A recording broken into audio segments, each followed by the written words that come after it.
Assalamualaikum warahmatullahi wabarakatuh. Hai teman-teman semuanya, kembali lagi pada video saya untuk menjelaskan live coding. Pada video kali ini, saya akan membahas salah satu konsep dasar dalam pemrograman, yaitu array satu dimensi. Array satu dimensi digunakan untuk menyimpan sekumpulan data dengan tipe yang sama dalam satu variabel, sehingga rapi dan efisien. Melalui video ini, saya akan menjelaskan contoh soal dengan menggunakan program array satu dimensi. Tanpa berlama-lama lagi, mari kita simak videonya. Nah, ini soalnya. Pada soal ini, program menerima input 4 nilai dari pengguna dan menyimpannya dalam array. Program kemudian menghitung rata-rata nilai dari angka-angka yang dimasukkan, serta menampilkan nilai maksimum dan minimum yang terdapat dalam array. Sistem harus, yang pertama, program meminta pengguna untuk memasukkan 4 nilai tersebut satu persatu. Yang kedua, program menggunakan looping untuk menghitung nilai rata-rata, nilai maksimum, dan nilai minimum. Mari kita kerjakan soalnya. Pada pemrograman kali ini, saya menggunakan inputan yaitu menggunakan scanner. Untuk menginput scanner, kita harus mengetikkan import java.util.scanner. Gunanya itu adalah untuk membaca input dari pengguna. Kita butuh ini supaya program bisa menerima input ketikan dari keyboard kita nanti. Selanjutnya, karena tidak ada main methodnya, kita tambahkan main method dengan mengetik psvm lalu memencet tab. Main method ini merupakan titik awal eksekusi program. Selanjutnya, kita membuat objek scanner baru bernama input untuk membaca data. System.in ini menunjukkan bahwa scanner akan membaca input dari keyboard. Lalu kita buat deklarasi array-nya. Di sini kita buat array bernama angka dengan kapasitas 4. Jadi kita bisa simpan 4 angka sekaligus dalam satu nama variabel. Lalu kita deklarasikan variabel yang dibutuhkan untuk membuat program nanti. Kita siapkan variabel total untuk menjumlahkan semua angka, dimulai dari 0. Lalu variabel min dan variabel max, serta rata-rata dengan tipe double, karena hasilnya akan berbentuk desimal. Variabel total dan variabel max min itu menggunakan tipe data integer.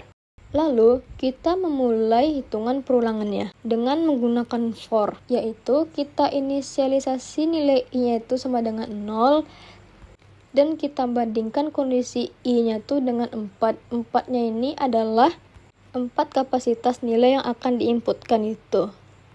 Dan i++ adalah increment-nya.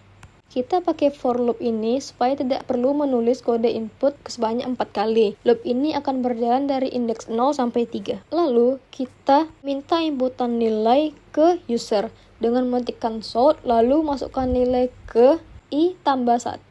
Kenapa harus tambah 1? Karena agar di output nanti itu memasukkan nilainya yang ke itu bukan 0 tapi 1.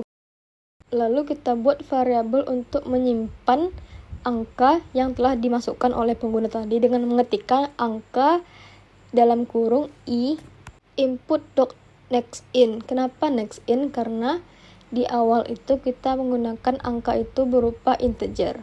Setiap angka yang diketikkan akan disimpan ke dalam array angka sesuai dengan urutan indeksnya. Lalu kita buat variabel totalnya. Setiap kali angka yang dimasukkan, angka tersebut akan langsung ditambahkan ke variabel total. Jadi kita akan melakukan perhitungan itu dalam variabel atau dalam line ini. Setelah angka terkumpul, sekarang kita cari mana nilai yang paling besar dan nilai yang paling kecilnya. Langkah awal, kita asumsikan dulu bahwa angka pertama, yaitu indeksnya 0, adalah angka terbesar sekaligus yang terkecil. Ini adalah sebagai nilai acuan. Ini akan menjadi patokan sementara. Lalu kita buat lagi perulangan for-nya dengan menginisialisasi nilai i sampai dengan 0 dan kondisinya itu jika i kecil dari 4 dan increment-nya itu i++. Perulangan ini digunakan untuk mengakses seluruh isi array, mulai dari indeks pertama sampai indeks terakhir, agar setiap nilai bisa dibandingkan untuk menentukan nilai maksimum dan minimum. Lalu, kita buat alat pembandingnya itu dengan menggunakan if. Pada if ini, kita akan membandingkan nilai max-nya itu berapa. Sambil ngeloop, program akan bertanya apakah angka saat ini itu lebih besar dari max. Jika iya, maka nilai max akan diganti dengan angka tersebut. Lalu, kita buat lagi if untuk menentukan nilai minimumnya. Begitu juga untuk nilai min. Jika ditemukan angka yang lebih kecil, maka nilai min itu akan diperbarui. Lalu, kita buat variabel untuk menentukan nilai rata-ratanya. Baris ini digunakan untuk menghitung rata-rata dengan cara membagi total nilai dengan jumlah data yaitu 4. Kenapa saya buat 4.0? Karena Java itu akan menghitung sebagai nilai desimalnya juga. Jadi dia nggak akan dikeluarkan outputnya itu bilangan bulat aja, tapi dia akan mengeluarkan bilangan desimal juga. Lalu kita akan menampilkan hasilnya dengan mengetikkan sort, lalu mencetak judulnya yaitu hasil akhir.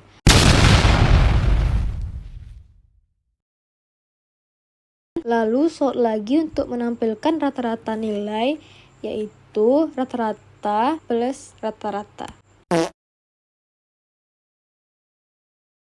Lalu sort lagi untuk menampilkan nilai maksimum, dan sort lagi untuk menampilkan nilai minimum.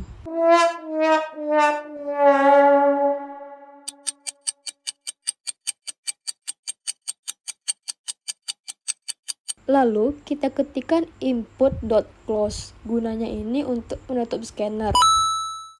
Dan programnya sudah siap. Marilah kita run programnya. Pada nilai pertama saya masukkan yaitu nilai 90, dan nilai kedua itu adalah 86, nilai ketiga adalah 84, dan nilai keempat itu adalah 75. Dan jika kita enter, maka program akan menampilkan nilai rata-rata, nilai maksimum, dan nilai minimumnya.